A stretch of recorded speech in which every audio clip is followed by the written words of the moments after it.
secara lebih dalam, bukan sekadar romantis, tapi spiritual. Buku kado untuk Husna bisa kamu dapatkan di www.oketerbitkan.id. Oke.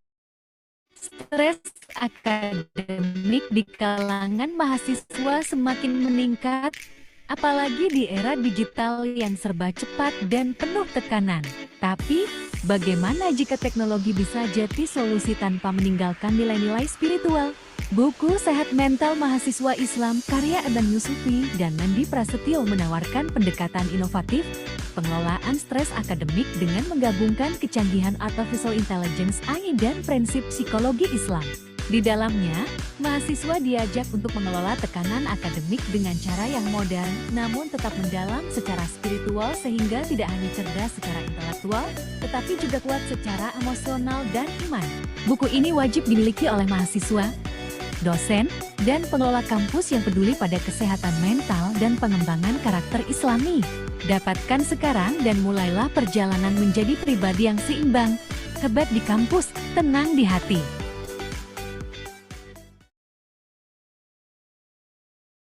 Kenali lebih dalam bagaimana anak dan remaja tumbuh, belajar, dan berkembang. Buku ini mengupas tuntas teori perkembangan peserta didik, mulai dari Piaget hingga Vygotsky, serta strategi nyata dalam menghadapi kebutuhan khusus di kelas. Cocok untuk guru, mahasiswa pendidikan, hingga orang tua yang ingin lebih memahami anaknya.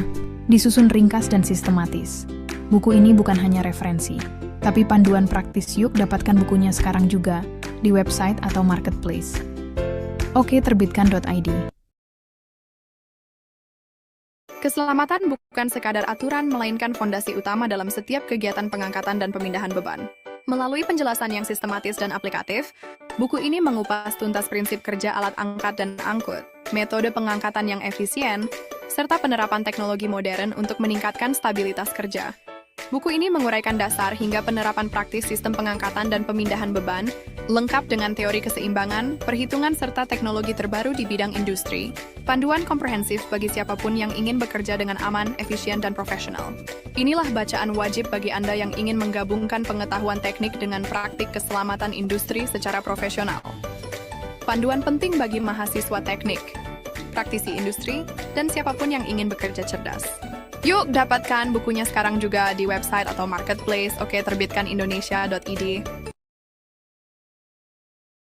Apakah kita sudah benar-benar memahami hukum yang melindungi pekerja? Bagaimana hukum melindungi hak pekerja dan mengatur hubungan kerja? Dunia kerja terus berkembang, teknologi, migrasi, fleksibilitas kerja. Namun hukum ketenagakerjaan tetap menjadi fondasi utama keadilan antara pekerja dan pengusaha. Buku Hukum Ketenagakerjaan ini menyajikan panduan lengkap, dari sejarah dan asas hukum, perjanjian kerja, hingga sengketa industrial dan tantangan globalisasi. Dunia kerja bukan sekadar angka, gaji, dan jam kerja.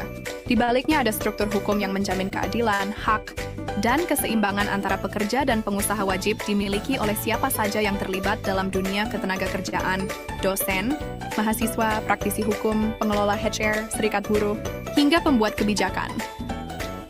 Yuk dapatkan bukunya sekarang juga di website atau marketplace oketerbitkan.id. Perkembangan teknologi energi terbarukan kini menjadi kunci dalam mewujudkan sistem transportasi yang efisien dan ramah lingkungan. Salah satu inovasinya adalah penerapan sistem hybrid pada charging station kendaraan listrik yang mampu menggabungkan energi bersih seperti tenaga surya dengan sumber konvensional secara cerdas dan efisien. Buku ini hadir sebagai panduan komprehensif untuk memahami dan merancang sistem tersebut dari dasar hingga tahap implementasi.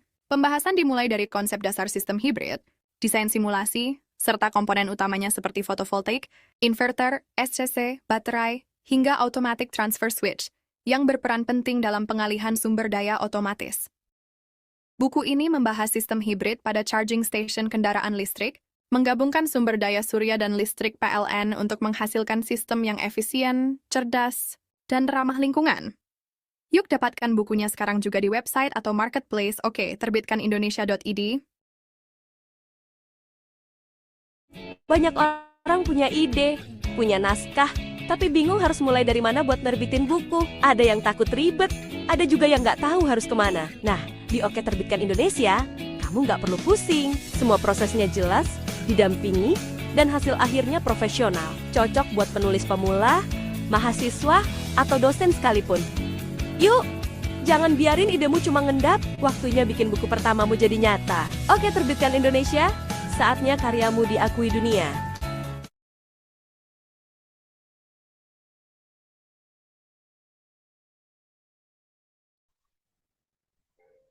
Baik Pak Gama, boleh kita mulai saja Pak acaranya?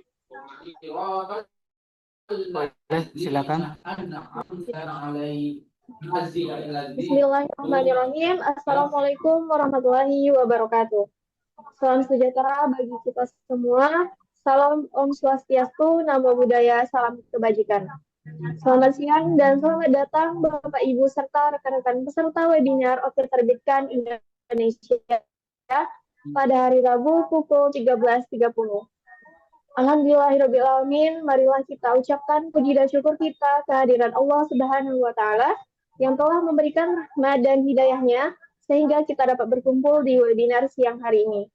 Yang kami hormati, pimpinan penerbit CV Oke Terbitkan Indonesia beserta jajarannya. Yang kami hormati narasumber webinar yang telah hadir bersama kita, yakni Bapak Gamalil K. Jarek STMT. Selamat datang Bapak. Sama-sama, selamat datang. Dan tak lupa pula yang kami hormati Bapak Ibu serta rekan-rekan peserta webinar yang telah berkenan hadir pada siang hari ini. Perkenalkan, saya Aisyah Fitriani yang akan memandu acara webinar pada siang hari ini.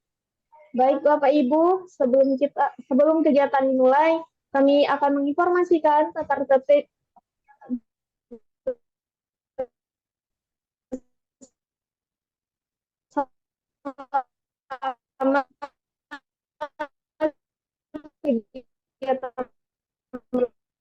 langsung.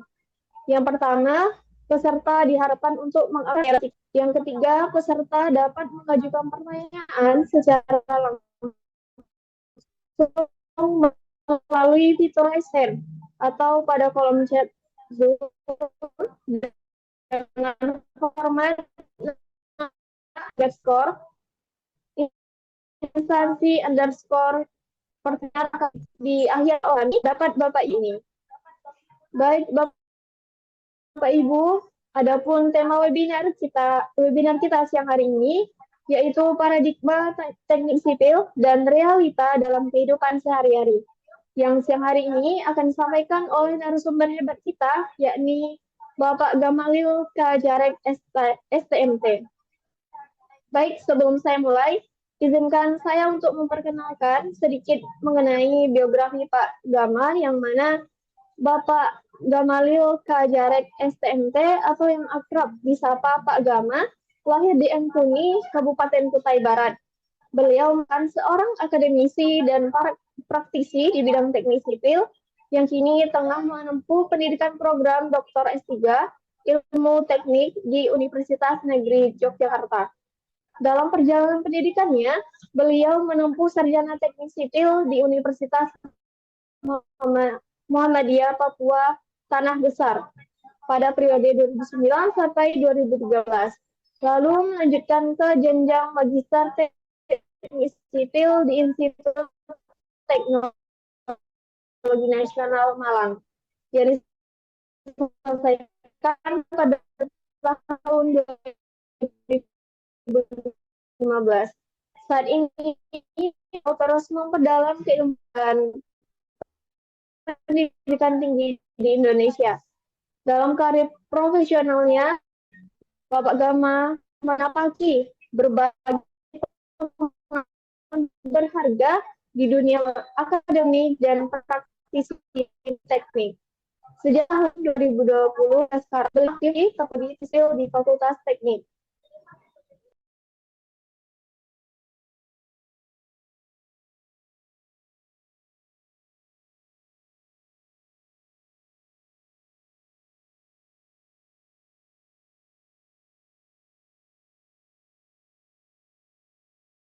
Izin Bapak, Mbak Aisyahnya sedang ada kendala jaringan. Mohon ditunggu sebentar ya Pak.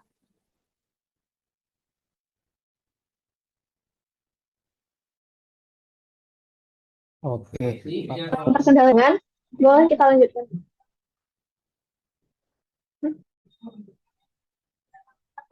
Kita lanjut. Beliau sekarang aktif sebagai dosen tetap sekaligus ketua program studi teknik sipil di Fakultas Teknik Universitas Dr. Nugroho Magetan, Jawa Timur. Beliau telah berjabatan fungsional asisten ahli lektor. Selain di Magetan, beliau juga pernah menjadi dosen tidak tetap di STT Kasih Sejati Bandung dan dosen tidak tetap di ITS NU Palembang, serta aktif mengajar fisika di SMA KBPK Penabur Cianjur dan fisika serta simulasi digital di SMK Paulus Cianjur. Sebelum berkarir di dunia pendidikan tinggi, beliau juga memiliki pengalaman sebagai konsultan perencanaan dan pengawasan independen pada tahun 2014 hingga 2019 yang memperkaya wawasannya di bidang teknik dan manajemen proyek. Dengan latar pendidikan yang kuat, pengalaman luas di dunia teknik dan pendidikan, serta semangat tinggi dalam pengabdian akademik, Bapak Gamalil K. Jarek STMT merupakan sosok yang inspiratif dan berdedikasi dalam membangun kualitas sumber daya manusia di bidang teknik sipil di Indonesia. Luar biasa sekali ya Bapak Ibu narasumber kita pada hari ini. Baik, untuk itu mari kita sambut dengan hangat narasumber kita, Bapak Gamalil K. Jarek STMT. Kepada Bapak kami persilahkan. Baik, selamat siang. Salam sejahtera untuk kita semua. Salam sehat selalu. Baik, Bapak Ibu, teman-teman, rekan-rekan mahasiswa, dan mungkin di kalangan akademisi atau mungkin juga dari seluruh rekan-rekan praktisi teknik sipil atau mungkin dari bidang lintas prodi atau lintas disiplin ilmu yang mungkin pada tengah hari ini atau pada kesempatan ini berkenan bergabung di dalam sesi diskusi kita pada tengah hari ini pada hari ini. Izin menyampaikan tadi sudah diperkenalkan oleh host beberapa hal. Saya tidaklah luar biasa sebagaimana yang host sampaikan. Saya biasa saja, kebetulan mungkin dengan pengalaman, dengan basic saya di teknik sipil dan memang dari dulu saya banyak menekuni sebagai praktisi. Mungkin pengalaman itu yang akan saya sharingkan ke Bapak Ibu dan rekan-rekan semua. Nah, baik teman-teman semua, rekan sekalian, dan di sini juga kebetulan saya lihat banyak mahasiswa saya undang untuk gabung. Ada beberapa yang gabung di sini. Izin saya akan share screen untuk materi yang saya susun sedemikian rupa supaya pembahasan kita pada hari ini lebih terarah dengan baik. Mohon izin saya share ya. Baik, Bapak.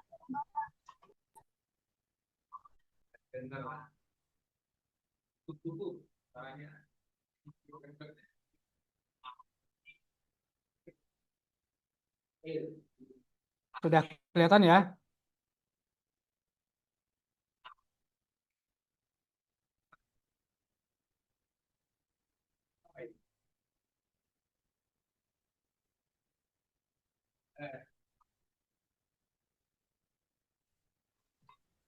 Oke, sudah Bapak. Sudah ya.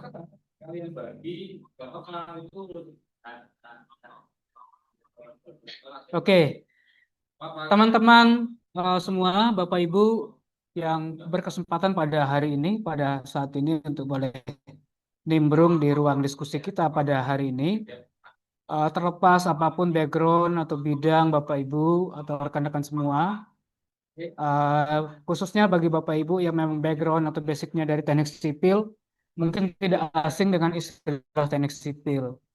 Tetapi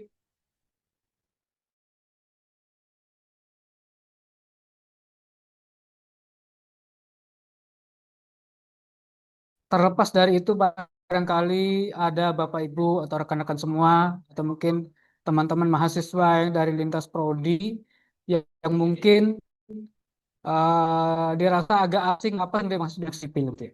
Nah, secara sepintas kadang-kadang teknik sipil itu orang sangat sederhana, orang awam melihatnya, teknik sipil itu satu wawasan, satu ilmu yang berkaitan dengan tukang atau dengan kuli bangunan atau dengan yang kaitan dengan itulah ya, yang kaitan dengan kuli bangunan dan sebagainya. Nah, teman-teman semua, apapun definisinya, tetapi pada tengah hari ini kita ingin belajar bersama tentang apa sebenarnya, apa kaitannya dengan kehidupan kita. Ketika mendengar istilah teknik sipil, kita sudah tidak ngambang. Jadi mereka yang mungkin definisinya keliru. Karena sebagian besar orang awam beranggapan teknik sipil itu pasti dunia yang berkaitan dengan tukang, dengan kuli, dengan tukang bangunan, dengan tukang gali, tukang pondasi, tukang ya kaitan dengan membangun lah ya. Ya, tidak salah sebenarnya, tetapi di dalam konteks ilmiah, teknik sipil itu tidak hanya semata-mata kegiatan berkaitan dengan bagaimana membangun, bagaimana menggali, bagaimana menjadi tukang bangunan yang ahli, tetapi juga kita diarahkan untuk memahami apa sih yang dimaksud dengan teknik sipil. Ya, apa sih yang dimaksud dengan teknik sipil? Itu kan itu Mas, yang saya tanyakan itu Nah, makna dan latar belakang teknik sipil. Jadi kalau kita melihat dari sisi definisinya, itu adalah satu bidang ilmu atau satu cabang ilmu yang sangat erat berkaitan dengan kehidupan kita sehari-hari. Katanya tentang apa? Teknik sipil itu berkaitan dengan ilmu atau disiplin ilmu yang berkaitan dengan merancang, membangun, merenovasi, membangun infrastruktur yang sangat dibutuhkan dalam kehidupan kita. Tentu ya, kita tidak cukup hanya pintar membangun dalam istilah awamnya, tetapi kita juga harus bisa bagaimana merancang sebuah bangunan itu yang aman dan fungsional dalam kehidupan kita. Nah, kalau kita bicara tentang membangun, tentang merancang, atau membongkar, atau merenovasi, bisa. Tetap ideal secara teknis, aman, aman bagi yang mengerjakan, terlebih aman bagi kita sebagai yang punya atau yang menghuni sebuah bangunan tersebut. Itu harus menjadi tujuan dari tujuan kita merancang atau kita membangun itu.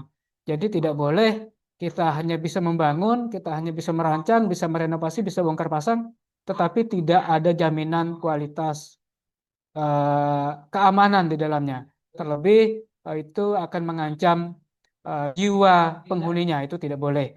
Oleh sebab itu tidak boleh dibangun hanya asal-asalan. Nah, itu dari sisi makna sipil. Lalu yang kedua, bahwa peran dalam kehidupan sehari-hari cakup dalam berbagai bidang yang berkaitan dengan fasilitas yang kita gunakan. Apa contohnya? Contohnya jalan, jembatan, gedung, kemudian ada sistem transportasi dan drainase, termasuk irigasi dan sebagainya, infrastruktur air dan energi bersih. Ini semua bagian-bagian penting yang sangat berperan penting dalam kehidupan kita sehari-hari. Kita tidak terlepas dari bagaimana jalan itu bagus, bagaimana jalan itu baik dilewati, bagaimana jembatan itu dibangun supaya aman agar kita lewat, agar bisa dilewati banyak orang. Kemudian gedung itu yang bisa memenuhi standar keamanan itu harusnya seperti apa? Jangan sampai kita hanya membangun gedung, tetapi gedung itu mengancam jiwa raga kita. Banyak sekali teman-teman, Bapak Ibu semua, rekan-rekan mahasiswa, atau mungkin kita sebagai masyarakat umum atau masyarakat awam, kita sering mendengar berita atau mungkin mendengar kabar kecelakaan yang disebabkan oleh human error. Salah satunya jembatannya ambruk seperti yang pernah terjadi di Kaltim waktu beberapa tahun lalu. Kalau tidak salah 2010 itu jembatannya putus. Berapa korban jiwa yang harus dikorbankan di situ.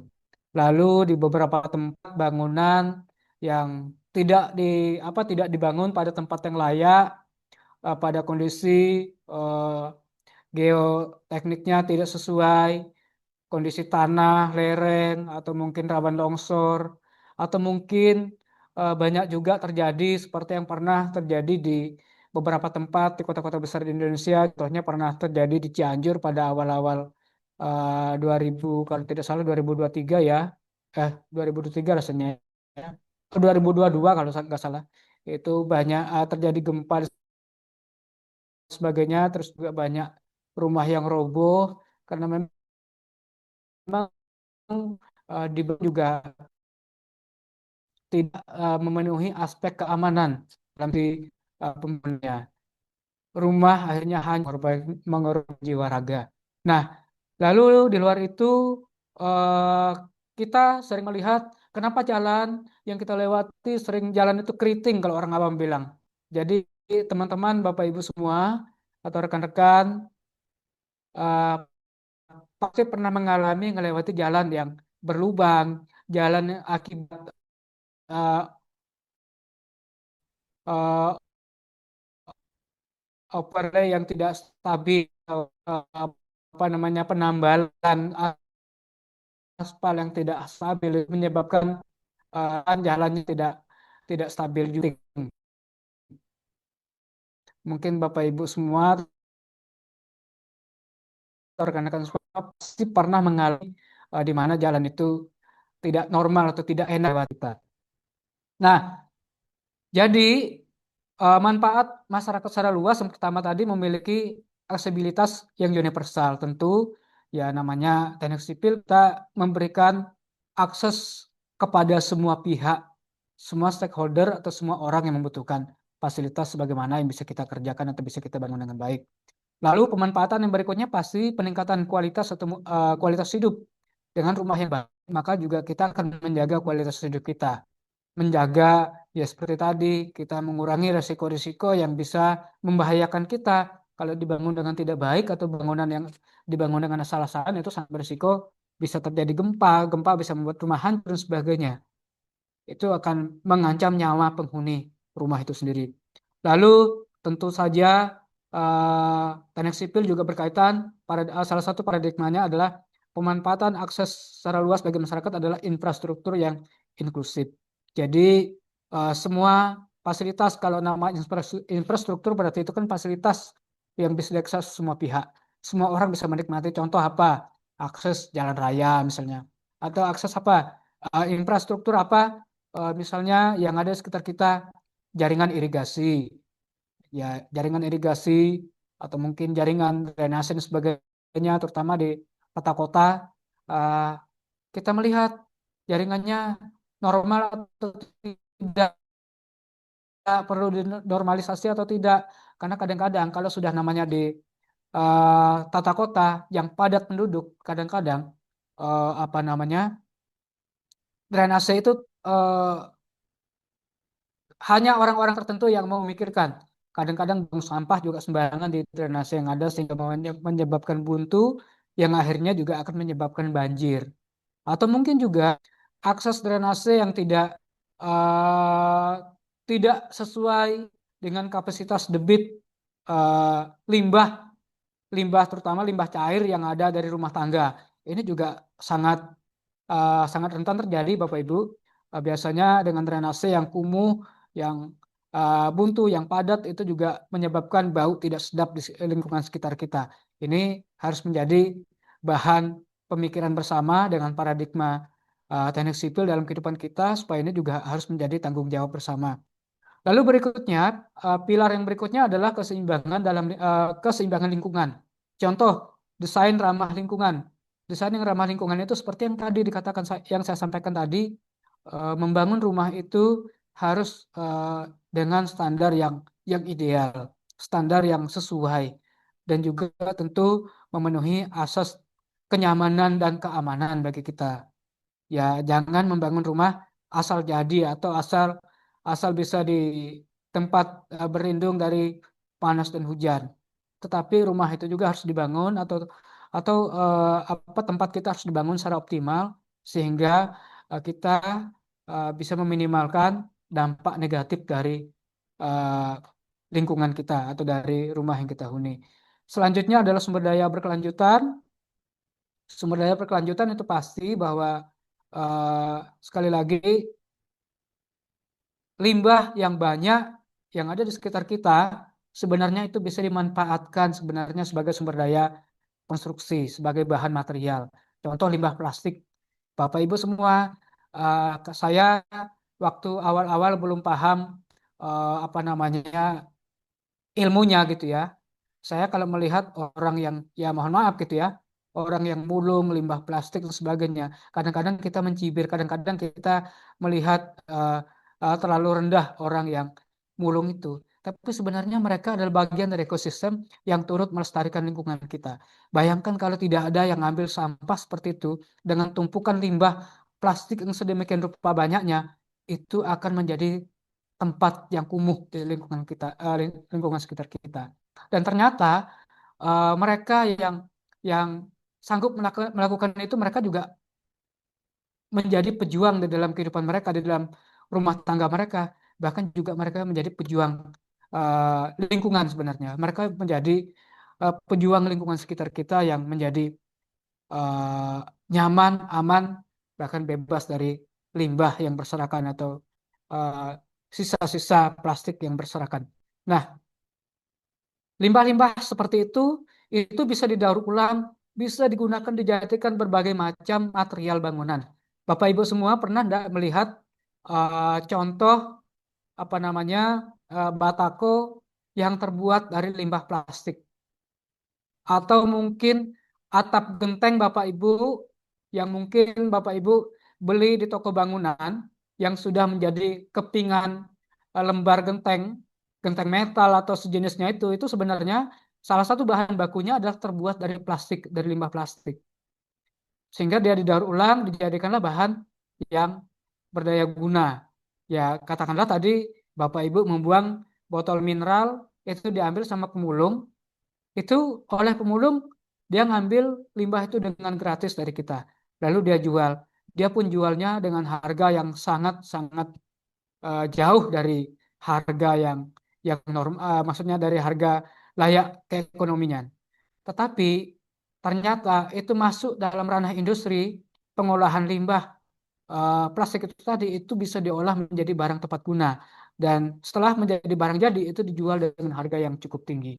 Bayangkan Bapak Ibu, saya pernah datang ke salah satu pabrik plastik di Gresik. Itu wah, begitu saya masuk tuh jarak 20-50 meter itu sudah terasa bau limbah-limbah plastik begitu ya. Bau limbah plastik kalau masuk ke dalamnya itu berbagai macam jenis plastik yang ada di dalam itu. Jadi kalau kita yang tidak terbiasa masuk ke sana sakit kepala gitu ya. Tapi bagi mereka yang biasa dengan itu, mereka biasa aja.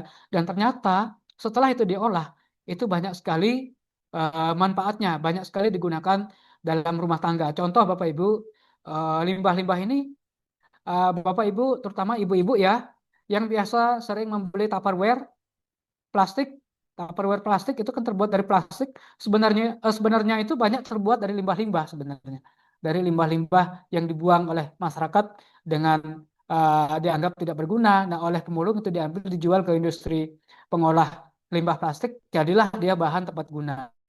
Nah, Bapak Ibu yang saya hormati di sore hari ini yang berkesempatan mengikuti materi ini, sebenarnya teknik sipil itu adalah dunia yang sangat luas. Jadi teknik sipil itu sebenarnya dengan paradigma baru harusnya dapat bagaimana menciptakan sumber daya yang ada di lingkungan kita menjadi sumber daya yang berdaya guna atau menjadi sumber daya yang dapat digunakan pada masa-masa yang akan datang. Terlepas tadi, mungkin sumber daya alam kita mungkin masih ada, masih bisa kita ambil dari hutan, kayu masih banyak barangkali kalau di Kalimantan ya contohnya.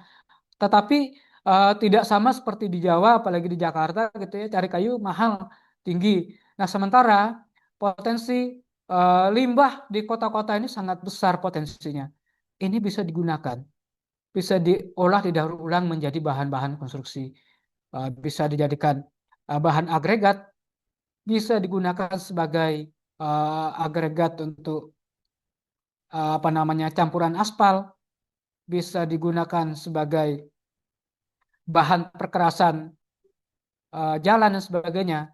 Ini bisa digunakan dengan banyak hal sebenarnya. Tinggal bagaimana kita mengolah. Tapi lagi-lagi bahwa di sini teknik sipil tidak bisa sendirian. Maksudnya tidak bisa berdiri sendiri. Otomatis teknik sipil harus menggandeng industri pengolah limbah ini tadi, sehingga limbah-limbah yang ada tadi itu bisa digunakan sebagai limbah yang tepat guna.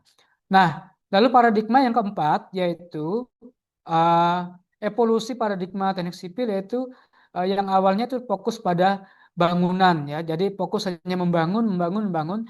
Tetapi pada fase transisi pada saat ini adalah mulai mempertimbangkan efek atau manfaat dari limbah yang ada.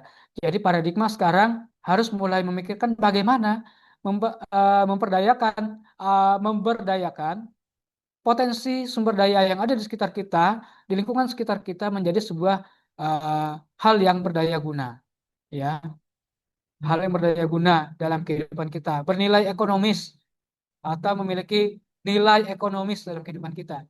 Lalu selain itu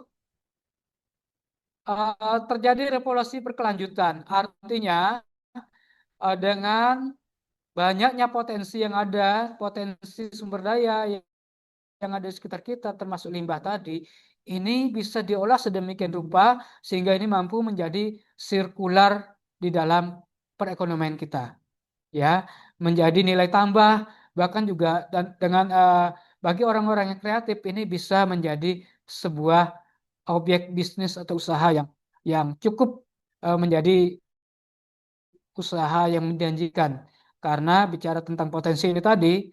eh, Di mana Bapak Ibu pernah melihat kota yang bebas dari limbah, dari sampah? Ya, hampir semua di Indonesia. Hanya saja mungkin pengelolaannya ada yang bagus, ada yang tidak, ada yang dikelola dengan baik, ada yang dibuang berserakan di pojok-pojok kota dan sebagainya. Ya, ini kita tidak tutup mata lah, banyak sekali terjadi seperti itu. Lalu ya berikutnya adalah orientasinya seperti apa? Harus berpikir orientasi modern terhadap bagaimana pengembangan ke depan. Agar apa? Agar infrastruktur yang ada ini dapat bermanfaat bagi masyarakat, bagi semua orang atau bagi kita semua. Jadi dari kita untuk kita, dari kita diolah untuk kita. Sehingga paradigma ini akan menciptakan pemikiran baru bagaimana ke depan kita dapat memanfaatkan semua sumber daya yang ada menjadi sebuah yang bermanfaat dalam kehidupan kita. Nah, Bapak Ibu, teknik sipil dalam kehidupan sehari-hari, ya contoh Bapak Ibu, kita tidak bisa pungkiri bahwa kebutuhan air dan sanitasi ini menjadi kebutuhan yang fundamental dalam kehidupan kita, terutama kehidupan di kota. Bayangkan kalau kita hidup di kota yang dengan kepadatan penduduk yang cukup tinggi tetapi tidak ada air bersih. Bayangkan bagaimana kita bisa melihat bagaimana apa namanya kehidupan kita gitu ya. Nah, teknik sipil dalam perannya sangat berhubungan erat dengan kehidupan kita sehari-hari. Salah satunya adalah bagaimana membangun fasilitas air dan sanitasi yang layak fungsi bagi kehidupan kita. Contoh sistem air bersih. Ya, kita tidak pungkiri bahwa air bersih menjadi kebutuhan yang sangat vital dalam kehidupan kita. Apapun uh, uh, kalau orang tidak makan nasi, mungkin orang masih bisa bertahan beberapa hari, tapi kalau tidak minum, itu itu hal yang sulit dibayangkan. Maka kalau berpuasa tidak makan berhari-hari mungkin uh, oke ya, tetapi ketika tidak minum sama sekali berhari-hari, paling mampu manusia tidak minum itu dalam beberapa hari saja. Habis itu dia akan mengalami dehidrasi, kering kerontang. Nah, artinya kalau kita melihat bahwa peran teknik sipil dalam kehidupan sehari-hari sebenarnya sangat berperan secara aktif dalam kehidupan kita, contohnya dalam bagaimana menciptakan atau mengolah air menjadi air yang layak fungsi atau layak konsumsi. Contoh air bersih, ya bagaimana air bersih bisa dimanfaatkan sedemikian rupa, ya tentu saja harus dibangun infrastrukturnya. Misalnya apa? Membangun pemipaan, membangun contoh PDAM ya. PDAM juga akan menggunakan pipa, kemudian menggunakan bendungan atau embung penampung air. Dan air itu setelah diolah di dalam penampung, apalagi kalau masuk dalam apa penampung yang ada di penampung air yang ada di PDAM itu harus diolah lagi dari air yang tadi kelihatan butek, kotor, atau mungkin airnya keruh itu diolah sehingga layak layak konsumsi. Bapak Ibu, kalau di kota-kota begini sangat bening sekali, mungkin sangat langka ya. Rata-rata di kota-kota itu airnya banyak daerah kota-kota itu butek. Contohnya di daerah kami di Samarinda, eh, Mahakam itu kalau musim banjir airnya berubah kayak susu. Sedangkan konsumsi eh, air PDAM di Samarinda itu kan mengambil air Mahakam. Kalau ngambil air itu secara alami, tentu saja air itu tidak layak panen ini tadi. Nah, pengolahan ini itu diolah tentu saja membutuhkan fasilitas, bangunan air, bendungan, penampungan, bahkan tempat pengolahan air bersih, air menjadi air yang layak konsumsi. Tentu saja dengan standar layak konsumsi yang memang memenuhi standar, contohnya tadi memenuhi pH yang memang layak konsumsi dan sebagainya. Ini konteks yang berbeda, saya tidak mempunyai. Nah, itu salah satu infrastruktur yang memang ranahnya adalah teknik sipil sebenarnya. Jadi kalau Bapak Ibu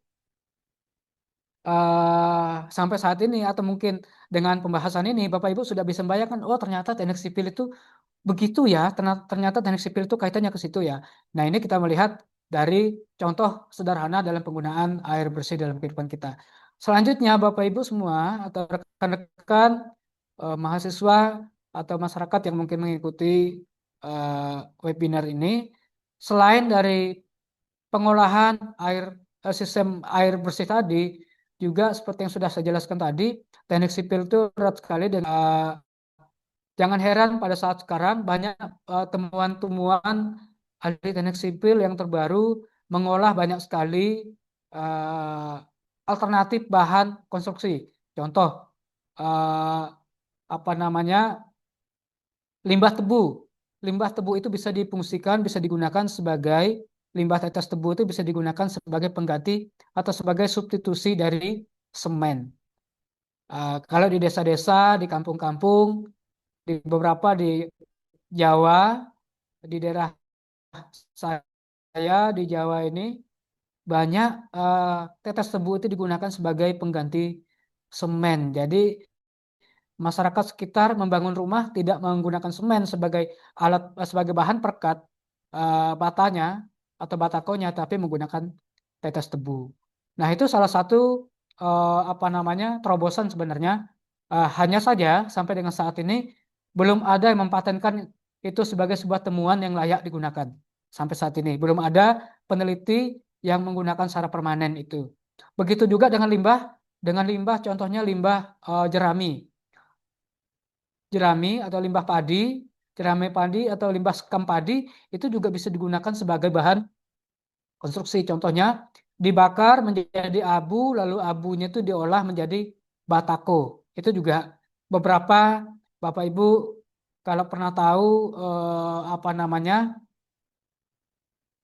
bahan dinding atau hebel yang Bapak Ibu mungkin gunakan itu sebenarnya ada dari hebel itu yang memang dibuat atau di salah satu bahan bakunya menggunakan abu dari skam yang dibakar menjadilah hebel itu sehingga digunakan sebagai bahan konstruksi. Nah, secara standar ilmiah memang cukup memenuhi, artinya dengan bahan baku yang ada tadi itu dengan jerami yang ada itu cukup mumpuni digunakan sebagai bahan bahan bangunan sebenarnya. Walaupun memang prosesnya cukup panjang karena harus diolah sedemikian rupa melalui proses pirolisis dan sebagainya sehingga berubah menjadi abu atau menjadi arang, lalu arang atau abunya itulah yang diolah dicetak menjadi sebuah bahan baku. Nah, kemudian dengan penggunaan limbah ini tadi, efeknya juga tidak saja bermanfaat bagi kita, tetapi juga menjaga kebersihan uh, air bekas, ya, air bekas atau mungkin menjaga kebersihan lingkungan kita. Bapak Ibu semua, limbah yang dibuang tadi yang berserakan tidak pada tempatnya itu pasti ada limbah cairan yang bermacam-macam bentuk cairan itu. Ada cairan yang bebas dari racun, bahkan juga tidak sedikit itu bisa menjadi racun. Nah, ketika air itu atau air limbah itu masuk dalam das atau dalam aliran sungai atau mungkin terserap di dalam tanah yang mana lingkungan sekitar kita itu kita membuat sumur bor atau sumur yang untuk kita konsumsi sehari-hari, limbah itu juga akan ngendap di dalam sumur kita atau dalam tempat air kita. Otomatis itu terkontaminasi oleh cairan limbah yang tadi dapat mencemarkan uh, air yang jadi bahan konsumsi kita. Nah, ini juga perlu Bapak Ibu pikirkan bahwa teknik sipil bahkan memikirkan sampai sejauh itu bagaimana segala sesuatu yang ada di sekitar kita itu bisa difungsikan dengan baik sehingga bisa uh, memberikan kenyamanan dan juga keamanan bagi kita. Lalu limbah yang dikelola dengan baik juga tentu saja Bapak Ibu adalah mencegah pencemaran lingkungan kita, melindungi rumah kita, tempat sekitar kita, lingkungan tempat tinggal kita dari ancaman apa namanya zat-zat kimia yang mungkin dapat mengganggu kesehatan kita. Yang berikutnya, pengelolaan limbah tadi, pengolahan limbah yang baik juga akan mendukung ekosistem. Artinya ada harmonisasi antara lingkungan kita dengan alam, dengan kehidupan kita sehari-hari. Jadi lingkungan kita tetap aman secara baik, kehidupan kita juga tetap terjaga dengan baik dan secara estetis juga cukup baik, ya, cukup cukup stabil buat kehidupan kita.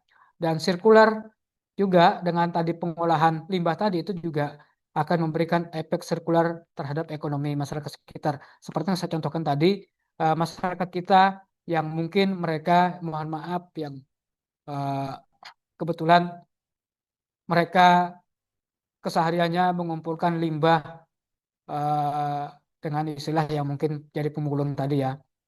Dan jangan pernah merendahkan mereka karena mereka adalah bagian dari ekosistem yang turut melestarikan lingkungan kita. Berikutnya teknik sipil dalam kehidupan sehari-hari dalam bangunan atau dalam bangunan dan hunian. Tentu saja Bapak Ibu, teknik sipil itu berkaitan erat dengan konsep yang sudah saya jelaskan dari definisi di awal tadi, yaitu desain bangunan dan struktur. Membangun rumah itu tidak cukup hanya sekedar tahu cara membangunnya atau tahu cara bagaimana membuatnya, tetapi juga harus memenuhi standar analisis yang aman bagi kita, yaitu analisis kekuatan rangka rumah bagi kita. Ya, desain bangunan dan struktur yang benar, yang tepat, ya tidak hanya dibangun asal-asalan, tetapi harus mengacu kepada standar yang semestinya. Kalau bangunan atau konstruksi ini lebih pada acuan secara umum menggunakan standar SNI. Ya, walaupun rumah itu katakanlah rumah itu untuk dihuni kita secara pribadi ya. Nah, pemilihan material tentu saja menjadi hal yang mendasar bagi kita. Artinya kalau membangun rumah ya harus tahu bagaimana spek material yang baik dan benar. Beton, kayu atau baja sebenarnya baik semua, tetapi dengan standar tertentu ini juga harus dipikirkan bagaimana mengolah material itu sehingga itu menjadi material yang tepat bagi kita. Ya Bapak Ibu, mungkin ada yang sudah pernah membangun rumah. Bayangkan kalau rumah itu Bapak Ibu bangun, Bapak Ibu membangun tanpa desain yang sudah dirancang sejak awal, tanpa perhitungan biaya yang dihitung sejak awal, tanpa menghitung efek kekuatan bangunan itu baik terhadap lingkungan sekitar, bahkan juga lebih-lebih keamanan bagi yang menghuni. Bayangkan kalau itu tidak dipikirkan sebelumnya, maka itu sangat rentan sekali terhadap keselamatan kita, kenyamanan kita, bahkan juga sangat berisiko tinggi. Maka dalam membuat sebuah desain bangunan dan strukturnya, maka perlu mempertimbangkan efek risiko bangunan. Dalam sesi yang berbeda, kalau nanti kita masih ada pertemuan berikutnya, nanti bisa kita bahas lebih lanjut. Sebenarnya ada klasifikasi bangunan dan setiap klasifikasi bangunan itu ada tingkatan risiko yang harus dipenuhi. Ya, jadi tidak hanya bangunan itu jadi, tetapi bangunan itu harus memenuhi standar risiko yang menjadi standar yang kita gunakan gitu ya. Sehingga ketika kita membangun tidak hanya jadi, tetapi rumah itu harus dijamin aman bagi kita. Meskipun ya bisa saja terjadi misalnya terjadi bencana alam sebagainya itu hal yang berbeda. Tetapi paling tidak kita usaha upaya kita mencegah terjadi uh, kerawanan hal seperti itu bisa dijaga dengan baik. Nah, berikutnya adalah pondasi yang kuat dan mekanika tanah. Bapak Ibu yang uh, pada tengah hari, pada saat ini ikut materi ini, seperti yang pernah saya contohkan tadi di awal, banyak masyarakat kita, masyarakat awam kita, membangun rumah itu di atas tanah yang tidak ideal, tanah yang miring, bahkan tidak sedikit itu memang dibangun di kondisi struktur tanah atau mekanika tanah yang tidak semestinya dibangun. Contohnya membangun di tanah yang memang sudah tahu kondisinya sangat lereng atau terjal, tapi kok dibangun. Nah, seperti yang pernah kejadian, seperti yang saya bilang tadi, pernah terjadi gempa di beberapa tahun lalu, itu banyak terdampak rumah hancur itu bukan pada posisi rumah yang memang dalam elevasi tanah yang rata atau elevasi mekanika tanah yang baik, tapi memang yang banyak terdampak itu memang posisi rumah dibangun di atas tanah yang memang sebenarnya tidak boleh dibangun. Ya, contoh yang pernah kejadian beberapa tahun yang lalu ya. Nah, Bapak, Ibu, dan rekan-rekan semua, mahasiswa dan masyarakat umum yang mengikuti materi ini, jadi pondasi yang kuat dan mekanika tanah harus menjadi eh, pertimbangan ideal bagi kita kalau membangun. Jangan membangun rumah itu karena berpikir pengen cepat bangun atau pengen cepat ada, tetapi tidak memenuhi standar yang layak. Karena membangun rumah kalau bisa seperti saya bilang tadi, sekali membangun itu membangun untuk seterusnya. Jadi kita tidak perlu membangun berkali-kali rumah itu. Tapi kalau renovasi atau mungkin mau meningkatkan lagi itu beda lagi. Tapi maksudnya kalau membangun rumah, jangan membangun rumah itu di atas tanah yang memang tidak stabil. Nah, konsep membangun rumah, maka harus idealnya kita harus tahu dulu kondisi tanahnya. Kalau dalam konteks rumah yang memang dalam kapasitas atau dalam volume yang besar, memang sebaiknya rumah itu harus memenuhi standar uji tanah, uji geologisnya, atau mungkin uji dalam ilmu teknik harus dilakukan uji sondir. Ya, uji sondir itu tujuannya untuk kita mengetahui struktur tanahnya, tanah itu aman atau tidak, dengan kedalaman tertentu, pondasinya harus pondasi apa. Jadi sebenarnya dengan data uji sondir itu untuk kita menentukan ini sebaiknya menggunakan pondasi model apa. Ini sebaiknya pondasinya harus pondasi yang bagaimana. Ini sebaiknya harus konsep bangunan yang seperti apa dengan dasar uji sondir itu tadi. Walaupun memang bukan satu-satunya, tetapi itu menjadi hal yang penting bagi kita, terutama pada bangunan yang memang dengan risiko tinggi. Contoh rumah yang 2 lantai atau lebih dengan kapasitas yang luas, sebaiknya jangan sepelekan uji mekanika tanahnya dulu, supaya tahu struktur tanahnya. Lalu yang berikutnya, teknik sipil dalam kehidupan sehari-hari, bangunan dan hunian juga harus memperhatikan seperti yang saya bilang tadi adalah sistem drainase halaman. Jadi harus sedapat mungkin mempertimbangkan pengelolaan air hujan yang efisien. Contoh misalnya eh, drainase yang ada di depan rumah kita diupayakan jangan drainase yang eh, berpotensi hanya menjadi genangan air. Artinya drainase itu tidak bisa apa namanya tempat air mengalir karena drainase itu sendiri sebenarnya fungsinya adalah pengering.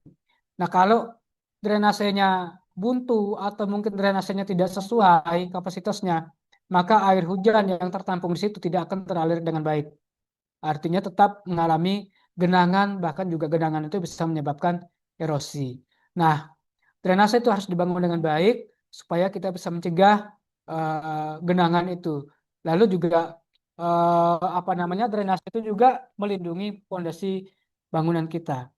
Karena yang genangan yang ada di sekitar rumah kita juga akan menyebabkan fondasi kita akan terganggu juga. Mungkin Bapak Ibu pernah melihat rumah yang dibangun dengan fondasi batu, tapi dengan apa namanya drainase yang tidak baik. Maka lama kelamaan fondasinya bukan lagi di dalam tanah, tetapi dia ada di atas tanah itu sendiri. Artinya tidak tertanam dengan baik, sehingga secara kekuatan fondasinya tidak kokoh. Lalu berikutnya desain tahan gempa dan bencana. Ya, struktur harus mampu terhadap deformasi tanpa runtuh. Deformasi dalam istilah deformasi artinya bangunan kita desainnya harus tahan terhadap risiko pergeseran perubahan bentuk atau risiko yang dapat mengancam terjadi deformasi atau perubahan bentuk dari bangunan kita. Jadi sedapat mungkin bangunan itu harus tahan terhadap risiko gempa dan bencana yang ada di sekitar kita. Rumah beton dengan standar strukturnya tidak memadai itu sangat rentan Bapak Ibu terhadap risiko gempa. Maka apalagi dengan misalnya material yang tidak sesuai standar. Asal jadi, pasangan batakonya asal jadi, lalu acian yang tidak memadai, komposisi betonnya tidak sesuai standar, mestinya misalnya menggunakan K150, K200, tapi digunakan K100, padahal dengan kondisi yang seperti itu tidak apa namanya tidak memadai, maka itu juga akan menimbulkan efek terhadap risiko gempa, terhadap getaran seismik yang bisa saja merusak struktur kita.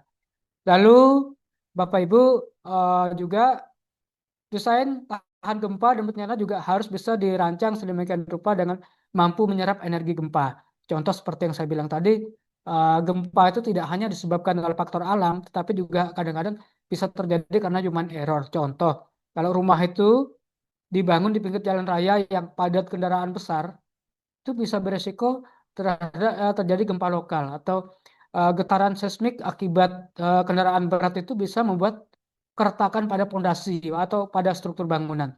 Maka itu juga harus menjadi pertimbangan kalau Bapak Ibu membangun rumah di pinggir jalan poros, maka harus mempertimbangkan efek energi gempa yang ditimbulkan oleh lingkungan sekitarnya atau mungkin oleh faktor manusianya atau faktor kendaraan yang lewat dari sekitar situ. Lalu yang berikutnya adalah keselamatan dan ketahanan bangunan. Ya pasti saya bilang tadi ini harus menjadi hal yang harus menjadi pemikiran kita, menjadi poin penting yang harus kita jaga supaya jangan hanya dilihat bagus dari luar, tetapi ketika dihuni atau ditempati bangunan itu justru tidak aman bagi penghuninya. Ini Bapak Ibu, teman-teman semua, rekan-rekan, mungkin mahasiswa yang mungkin dari prodi, terutama prodi yang bukan dari prodi sipil, akan melihat, akan terbuka wawasannya berkaitan dengan teknik sipil yang ada di dalam kehidupan kita sehari-hari. Mohon maaf Bapak, untuk waktu penyampaian materinya 5 menit lagi ya Pak. Oh gitu, sebentar berapa slide lagi ya? Oke, sebenarnya masih ada 3 slide ya. Kalau begitu Iya saya Pak, cukupkan karena dulu, tidak apa-apa. Nanti baik, saya baik, baik. sampaikan garis besar saja ya. Baik, Bapak. Eh, Selain 4 hal tadi, Bapak Ibu semua dan rekan-rekan semua, teknik sipil dalam kehidupan sehari-hari eh, yang ada dalam kehidupan kita termasuk juga adalah transportasi dan mobilitas. Perencanaan jalan raya dan trotoar ya harus menjadi eh, itu hal nyata yang ada di sekitar kita.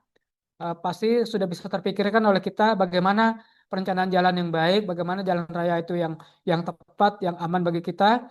Lalu mungkin pernah tahu bagaimana rekayasa transportasi dan tata kota.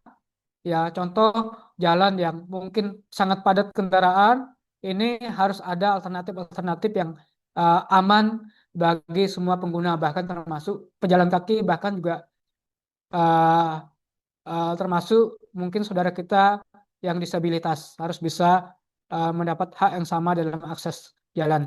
Kemudian analisis terhadap beban lalu lintas, Bapak Ibu mungkin di beberapa tempat tertentu sangat padat kendaraan, ini juga harus menjadi pemikiran kita dan itu juga ada dalam teknik sipil sebagai bagian yang tidak kalah penting dalam rekayasa lalu lintas. Kemudian selain itu adalah infrastruktur ramah ramah pengguna. Contoh seperti apa Bapak Ibu? Contoh misalnya fasilitas untuk pejalan kaki atau mungkin fasilitas disabilitas dan sebagainya atau mungkin akses untuk sepeda uh, para apa namanya yang naik sepeda atau mungkin jalur-jalur lain yang memang disediakan untuk menjaga semua aman dalam akses transportasi. Berikutnya adalah peran negara dalam perencanaan, ini harus menjadi pertimbangan juga.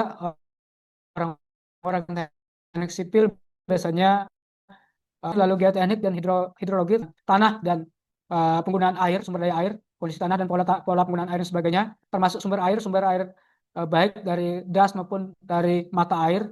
Ini ada di dalam konteks ini Bapak Ibu.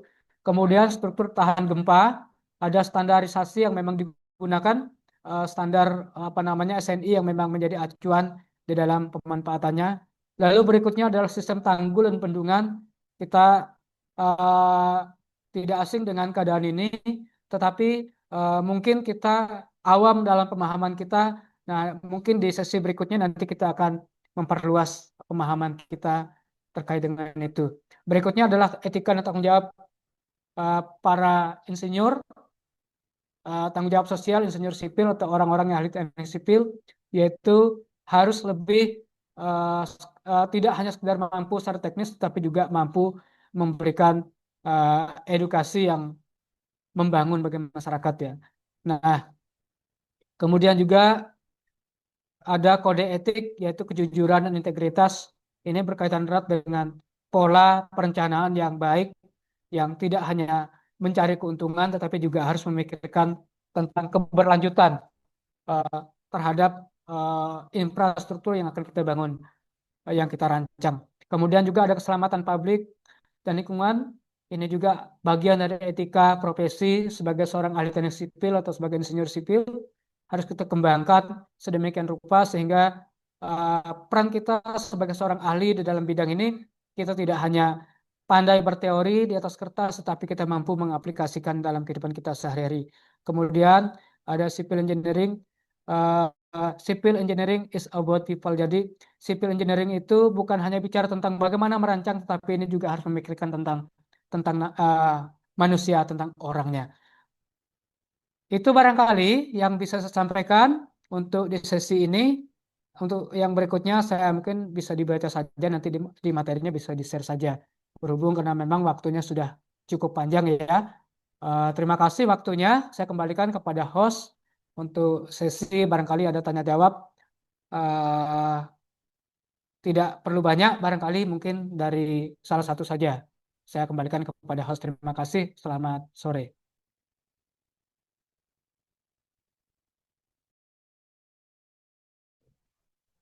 Baik Bapak, terima kasih atas penyampaian materi yang sangat luar biasa.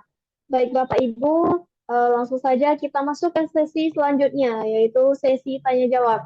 Kami informasikan bagi Bapak Ibu yang ingin bertanya, boleh untuk mengaktifkan kamera serta audionya untuk langsung bertanya kepada Bapak Gama.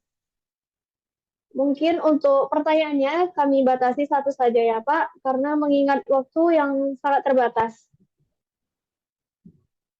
Di kolom chat seperti ini sudah ada pertanyaan ya Pak, yaitu dari Ibu Mita Maharani.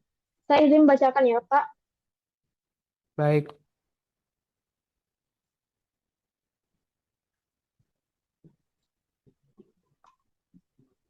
silakan. Pertanyaannya, izin Pak, menurut Bapak, apakah paradigma teknik sipil yang diajarkan di kampus sudah sesuai dengan realitas lapangan? Mohon jawabannya Pak. Baik, terima kasih untuk pertanyaannya Mbak Mita Maharani, SIKOM. Oke, betul ya? Izin saya menyampaikan atau saya memberikan pendapat terkait dengan pertanyaan Mbak Mita. Ya, betul Pak. Eh, apakah paradigma teknik sipil yang diajari di kampus sudah sesuai dengan realita di lapangan? Secara teori iya. Secara teori sudah tersampaikan dan saya sendiri di kampus juga teori ini juga saya sampaikan gitu ya. Saya menyampaikan apa adanya bahwa memang teknik sipil itu sebenarnya seperti itu. Tetapi dalam realita lapangan kebanyakan ini tidak terimplementasikan dengan baik. Ya, artinya eh, kadang-kadang paradigma ini hanya cukup sebatas teori, tetapi belum terlaksana secara optimal di dalam kehidupan kita. Maka, bagaimana supaya itu bisa terlaksana secara optimal? Maka, dalam webinar ini, ayolah semua kita tidak hanya mungkin dari praktisi teknik sipil atau mungkin dari orang-orang yang paham teknik sipil, tetapi justru saya membawa materi ini dalam webinar ini bertujuan adalah memberikan pemahaman kepada semua kita, bahkan masyarakat awam pun wajib tahu tentang paradigma ini. Bahwa sipil itu sebenarnya ada dalam kehidupan kita sehari-hari. Teknik sipil itu ada dalam realita kita sehari-hari. Tetapi kita nggak sadar aja bahwa itu bagian yang sangat relevan dengan kehidupan kita. Nah, itu sebabnya eh, kalau ditanya apakah ini eh, sudah sesuai dengan apa namanya, sudah diajarkan di kampus, sudah sesuai dengan realita, ya saya belum pernah melakukan pengamatan penelitian secara langsung terkait ini, tetapi umumnya ini belum terimplementasi dengan baik, kecuali ini ada di dalam ranah perencanaan atau konsultan. Tetapi kan ranahnya kan berbeda. Nah, di dalam konteks ini saya tidak membahas tentang bagaimana peran para konsultan, para perencanaan yang megang peran ini di dalam pelaksanaan, tetapi saya lebih mengedepankan kepada bagaimana paradigma ini tidak hanya berlaku kepada orang yang hanya kepada orang dalam arti mungkin sebagai eh, ahli atau sebagai orang yang paham teknis secara teoritis, tetapi juga memberikan pemahaman edukasi kepada masyarakat luas bahwa teknik sipil itu bukan tanggung jawab seorang ahli saja, tetapi semua kita bertanggung jawab di dalam lingkungan kita. Misalnya tadi apa namanya, normalisasi terhadap drainase yang ada di sekitar kita, genangan air yang terjadi, apakah kita harus menunggu orang ahli yang nangani itu? Tentu saja tidak. Maka realita itu harus ada di dalam kehidupan kita. Atau mungkin dengan lingkungan yang kumuh, lingkungan yang dengan sampah berserakan, apakah kita harus menunggu tukang sampah yang mengambil? Justru itu juga peran kita sebagai masyarakat awam, bahwa itu juga bagian dari nilai sosial di dalam ilmu sipil yang memang sebenarnya paradigma ini harus ada dalam kehidupan kita sehari-hari. Jadi dalam konteksnya, kesimpulannya bahwa paradigma ini tidak hanya dipahami dalam ranah akademis atau dalam ranah akademik di kampus, tetapi ini harus diimplementasikan oleh setiap kita. Karena ini ada di dalam lingkungan kehidupan kita sehari-hari. Mungkin itu yang bisa saya jelaskan sedikit terkait dengan itu. Mungkin untuk Mbak Mita, saya kembalikan. Terima kasih.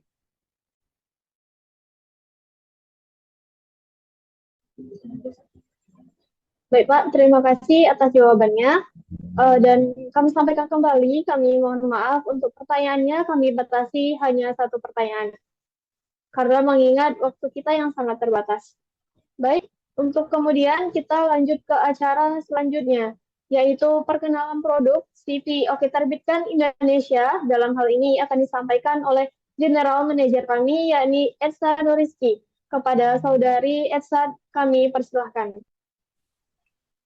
Baik, terima kasih kepada Aisyah. Assalamualaikum warahmatullahi wabarakatuh. Selamat siang dan salam sejahtera untuk kita semua. Baik, saya akan menjelaskan mengenai produk dari Oke Terbitkan Indonesia. Sebelum itu, saya akan menjelaskan bahwa Oke Terbitkan Indonesia sudah terdaftar IKAPI seperti di layar PowerPoint di depan. Lalu selanjutnya saya akan memperkenalkan produk dari Oke Terbitkan. Produk Oke Terbitkan itu ada 6, yaitu yang pertama ada paket hemat. Di paket hemat, Bapak Ibu yang akan memasukkan naskahnya ke dalam layout yang akan kami kirim, tentunya fasilitasnya yaitu buku sudah ber-ISBN, lalu mendapatkan template buku, layout profesional, desain cover, editor berpengalaman, lalu mock-up promosi, royalti penjualan sebanyak 20%, sertifikat penulis e-book, lalu mendapatkan 2 buku eksemplar. Lalu di harga 500.000 ini di saat webinar akan mendapatkan diskon 10% menjadi 450.000. Baik, selanjutnya kami ada paket tunggal. Di paket tunggal ini dengan harga 1 juta plus haki ditambah 450.000, 1.450.000, Bapak Ibu sudah mendapatkan buku ber-ISBN dan berhaki, lalu mendapatkan desain gratis, cover gratis, editing profesional, sertifikat penulis, royalti sebanyak 20%, lalu video ulasan buku, dan tentunya Bapak Ibu akan mendapatkan 3 buku eksemplar, dan Bapak Ibu bisa mengajak temannya sebanyak 3. Selanjutnya kami ada paket konversi. Di paket konversi ini jika Bapak Ibu memiliki skripsi, tesis, disertasi, KTI, jurnal, Bapak Ibu bisa menerbitkan naskahnya menjadi sebuah buku. Tentunya di harga 1.250.000 Bapak Ibu sudah mendapatkan buku ber-ISBN, lalu mendapatkan 3 buku eksemplar, lalu layout, editing profesional, sertifikat penulis, royalti 20%, video ulasan buku, dan Bapak Ibu juga bisa mengajak 3 orang temannya. Lalu selanjutnya kami ada paket kolaborasi. Di paket kolaborasi ini Bapak Ibu untuk di bab satunya terkhusus yaitu di harga 300.000 karena kenapa dia Bapak Ibu namanya akan yang pertama, lalu di daftar pustaka dan kata pengantar nama Bapak Ibu di urutan pertama, dan pembahasannya simple. Selanjutnya di bab 2 sampai bab seterusnya yaitu di harga 150. Di paket kolaborasi ini dari harga 150 sampai 300.000 Bapak Ibu tentunya akan mendapatkan buku ISBN dan haki, lalu free mock-up promosi, video review buku, royalti sebanyak 20%, terindeks Google Scholar, Academia, ResearchGate, lalu mendapatkan layout cover gratis, lalu free editing. Selanjutnya kami ada paket antologi. Di paket antologi ini jika Bapak Ibu yang suka menulis seperti novel, perjalanan hidup, Bapak Ibu bisa di harga 1 juta, Bapak Ibu sudah bisa mendapatkan buku ber-QRCBN, lalu gratis cover buku, lalu gratis promo desain, gratis sertifikat penulis, gratis video ulasan buku, dan mendapatkan 4 buku eksemplar. Selanjutnya paket terakhir yaitu kami ada paket Ghostwriter. Di paket Ghostwriter ini di harga 4 juta, Bapak Ibu sudah mendapatkan buku ber-ISBN dan haki, lalu layout dan cover gratis, royalti penjualan 20%, e-book, sertifikat penulis, buku fisik sebanyak 4 hardcover, lalu video ulasan buku, lalu pemasaran via marketplace Oke Terbitkan Indonesia dan Shopee. Di harga 4 juta ini Bapak Ibu hanya mengirimkan judul saja dan kisi-kisi apa saja yang ingin Bapak Ibu tuangkan di dalam naskah, dan naskahnya akan dibuat oleh tim editor kami. Baik, sekian dari paket dari Oke Terbitkan Indonesia. Jika Bapak Ibu tertarik, Bapak Ibu bisa menghubungi nomor admin yang tertera di layar PowerPoint. Sekian dari saya kembalikan kepada host Aisyah. Wassalamualaikum warahmatullahi wabarakatuh. Baik, Waalaikumsalam warahmatullahi wabarakatuh. Terima kasih kepada Saudari Edsa atas penjelasannya yang sangat lengkap sekali. Untuk itu kami ingatkan kembali kepada Bapak Ibu, khususnya pemesanan saat webinar ini, Bapak Ibu akan mendapatkan diskon 10% setiap naskahnya dan juga ini sangat terbatas hanya sampai sore ini saja. Jadi tunggu apa lagi Bapak Ibu, bagi Bapak Ibu yang tertarik boleh menghubungi nomor admin yang tertera di layar Zoom kami tadi. Baik, acara yang terakhir yaitu foto bersama yang akan kita laksanakan bersama narasumber kita yakni Bapak Gama. Izin Pak, kami mohon Bapak Ibu untuk mengaktifkan kameranya sejenak karena kita akan foto bersama narasumber hebat kita pada siang hari ini. Jangan lewatkan kesempatan ini karena ini bisa dijadikan momen untuk diposting di Instagram, Facebook, maupun sosmed lainnya. Baik, saya akan memandu sesi foto bersama ini. Pak Gama, sudah siap ya Pak? Baik Bapak. Ya, sudah. Bapak Ibu juga sudah siapkan ya. Dan mohon untuk memberikan senyuman terbaiknya pada siang hari ini. Oke, saya hitung. 1, 2, 3. Oke, boleh diangkat tangannya Bapak Ibu, salam literasinya. 1, 2, 3.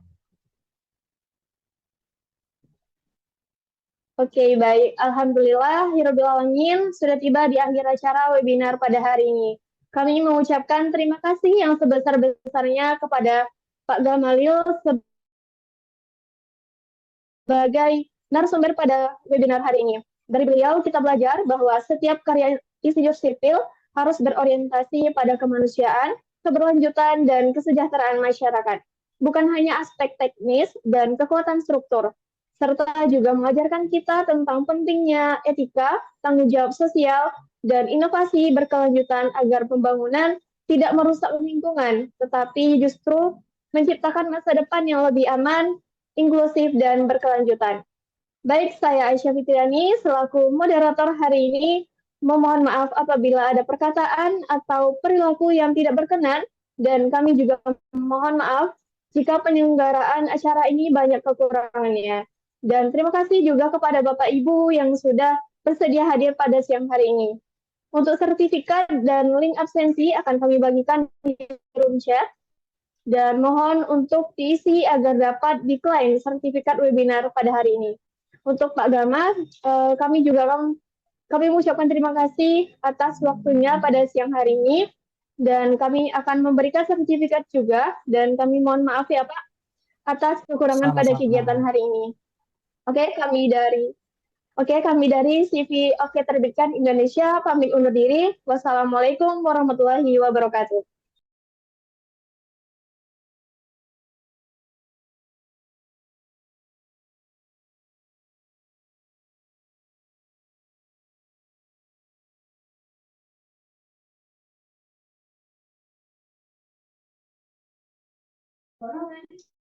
Ada suara di dalam pena yang tak ingin diam selama.